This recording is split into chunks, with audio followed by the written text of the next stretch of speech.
Brother got my fiancée pregnant before our wedding. Now my family wants me to forgive them, but I told them to F off and moved away.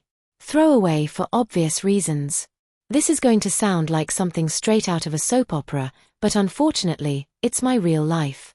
I, 32M, was engaged to my girlfriend of 5 years. We'll call her Sarah, 30F. We were just a few months away from the wedding. I had the venue booked, the suits tailored, the guest list confirmed. I thought everything was going great. Sarah and I had our ups and downs, like any couple, but she'd been my rock through some really tough years. Or so I thought.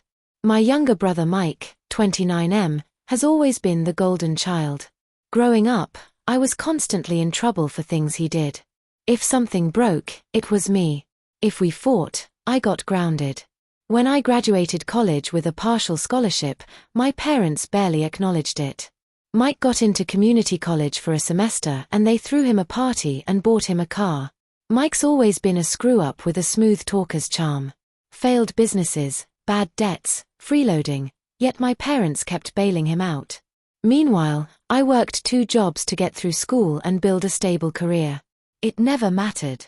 To them, Mike walked on water. I kept my distance but tried to stay civil. After all, he was still my brother.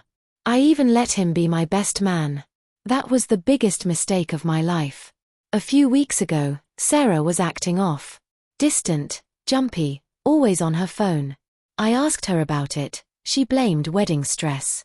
I believed her. Then she got sick. I thought maybe nerves, or food poisoning. But a week later, she sat me down and said she was pregnant. At first, I was shocked, but then excited. I thought it was mine. She looked me in the eye and said, "It's not yours." I asked whose it was. She wouldn't answer at first. I pressed.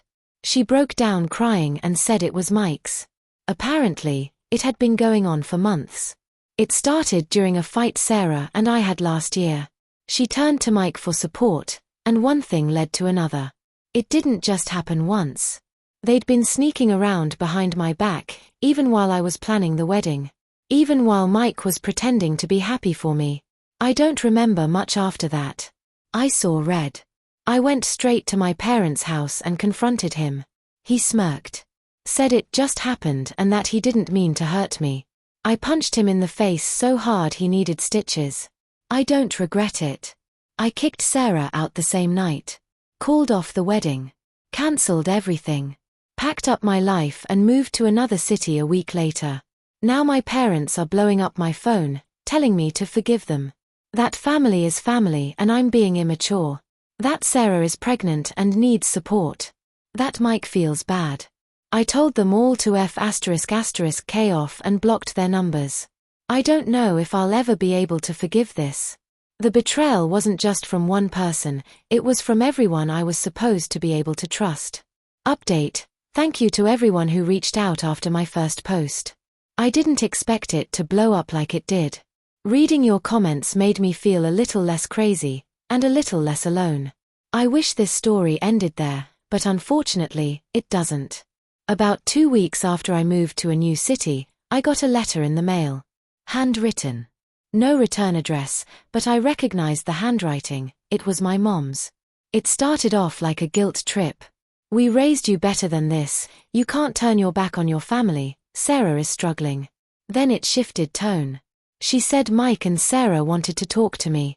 That they were working through things and might try to make a relationship work for the baby's sake. She even suggested I be there for them. I nearly laughed out loud. These people blew up my life, and now they wanted me to support them as they play house?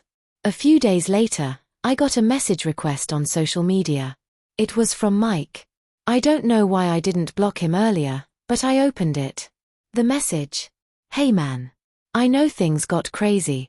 Hope you're doing okay. I'd really like to talk." I stared at it for a long time. Not because I was tempted, but because I couldn't believe how delusional he was. And then came the kicker. Sarah messaged me too. She told me she didn't plan for any of this to happen. That she still loves me. That she was confused. That what she had with Mike was a mistake, but the baby is real and she has to prioritize that now. Then she asked if I would consider being in the baby's life. I don't think I've ever felt such a deep, bitter combination of rage and sadness. This wasn't just about cheating. It wasn't just about betrayal. It was about being used, disrespected, thrown away by the two people who were supposed to care about me most. And now, they want me to smile and play Uncle Daddy to their disaster. I didn't reply. I blocked both of them. I've started therapy. I needed it.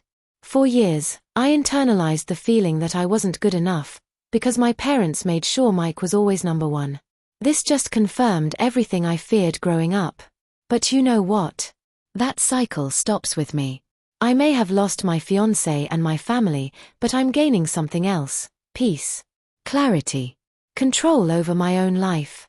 Update: so, after blocking Sarah and Mike, and ignoring my parents' messages and letters, I thought things might finally calm down. Spoiler: they didn't. A few weeks ago, I was invited to a mutual friend's birthday gathering. I almost didn't go, but I missed being around people who didn't come with emotional trauma attached. I showed up a bit late, only to walk into a full-blown ambush.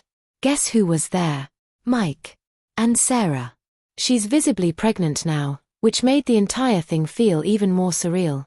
Our friend, the host, swore up and down that they had no idea they were coming, that someone else must have brought them. But I know my family. This was calculated. Mike stood up and actually tried to hug me.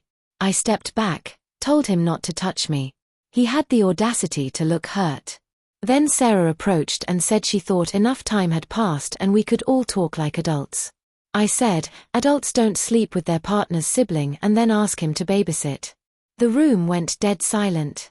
Mike got defensive, said I was overreacting and that it's been months. He kept insisting that he and Sarah never meant for this to happen, like that somehow makes it better. Then he said something that pushed me over the edge. We're family, man.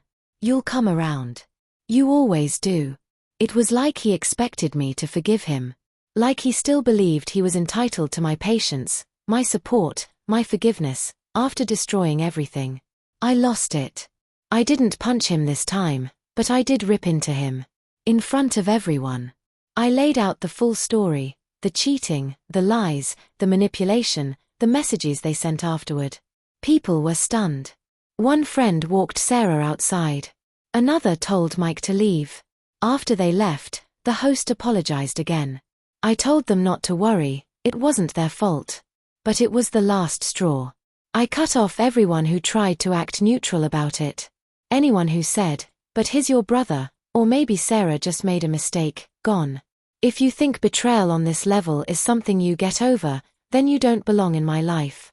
It's been quiet since then. Which is how I like it. But the story isn't quite done yet. I've recently learned something that makes me wonder if karma finally decided to clock in. Update. So, it's been a few months since the last explosion. I moved to a new apartment, fully changed jobs, and finally started to feel like a human being again. Therapy's helped more than I thought it would. I've been learning how to detach from the past and stop carrying guilt that was never mine. But here's where it gets really interesting. A mutual acquaintance, let's call him Jay, reached out to me recently. Jay used to be closer to Mike, but after everything that happened, he cut ties too.